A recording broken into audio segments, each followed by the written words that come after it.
speaking of reunions, we saw, in terms of a warm embrace, we saw a situation last week where Matt Kean announced his resignation from the Parliament, and as a member of Parliament, he's hugging members of his family there. Good friend Malcolm Turnbull. These are obviously photos that were put on social media, and you've got Rita Panahi in the background. And he very quickly took up a new job with Prime Minister Albanese and Craig Kelly's best friend, Chris Bowen.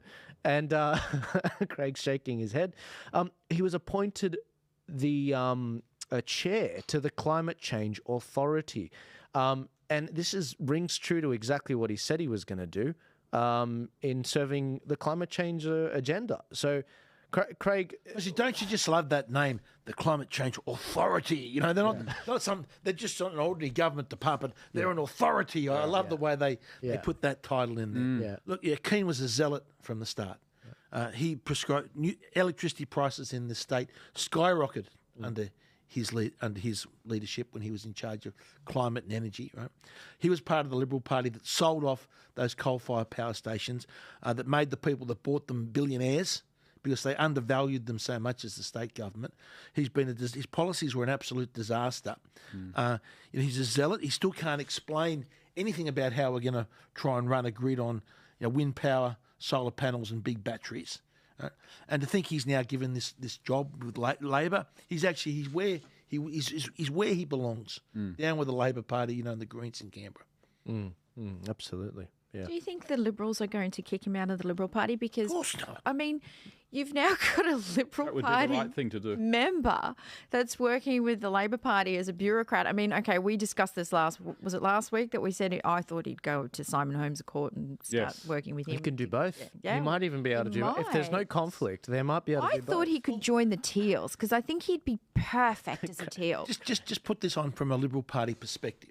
The Liberal Party's federal policy is for nuclear power. Now, we can argue that, but that's the federal platform. So therefore, any member of the Liberal Party that publicly speaks against that, right, should be kicked out of the party. Now, he was there with Albanese and Bowen publicly criticising the policies of the federal Liberal Party. Under any other circumstances, that should get you expelled from the party. Precisely. Yeah. And it was only 3 days after he resigned from New South Wales Parliament that he announced that he was taking up this new position, which must mean that while he was a Liberal MP, he was negotiating with Labor for this job. That's right. He's a traitor to his own party. This is a man without a chest. You're missing one simple thing. There's got to be diversity, equity, inclusion, even in the energy sector. So the Liberal Party will just, keep him on.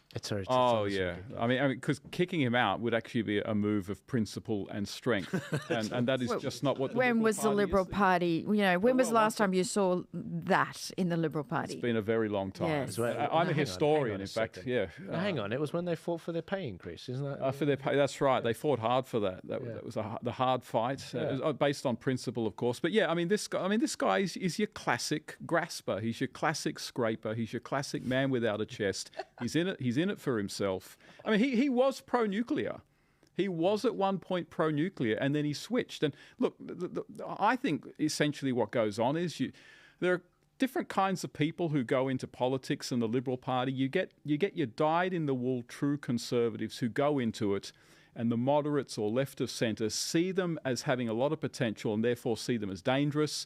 And they basically make all sorts of promises, give them sweet jobs as staffers, and they bring them over into the moderate section. And so they were true believers, and then they make compromises. And then you've got others who just want to be career politicians. Matt Kean had a real job for about 3 seconds in his life working for PricewaterhouseCoopers. He is a career Liberal. And he was only ever in it for himself. He discovered that there's a ton of money in the renewables industry. Yep. The renewables industry throws money at people. It throws money at parties who will support renewables. He got on. I'm not saying that he's done anything corrupt or illegal. I'm not saying that at all. But there is a lot of career advancement. There are a lot of future careers in that area. And he is just a classic example of a career politician who follows where the influence, where the money is. under this net zero nonsense, there is hundreds of billions of dollars, Yes. if not over $1 trillion, that's going to be spent. Yep. Now, he seems that's a gravy train. That's a government-driven gravy train that he wants part of. Absolutely. I have a Absolutely. suggestion for him. Why doesn't he join Greenpeace and perhaps he'll go back to nuclear just like the founder of Greenpeace? He might just start seeing sense after that. No, The founder was kicked out and Wikipedia changed it so he's no longer the founder. Oh, of course. Yeah. Kind of like Robert Malone Yeah. with the founder of the, mRNA. mRNA. Remember Yeah, that? got If kicked out of you want to Wikipedia. get promoted in Canberra today, you have to be anti-nuclear.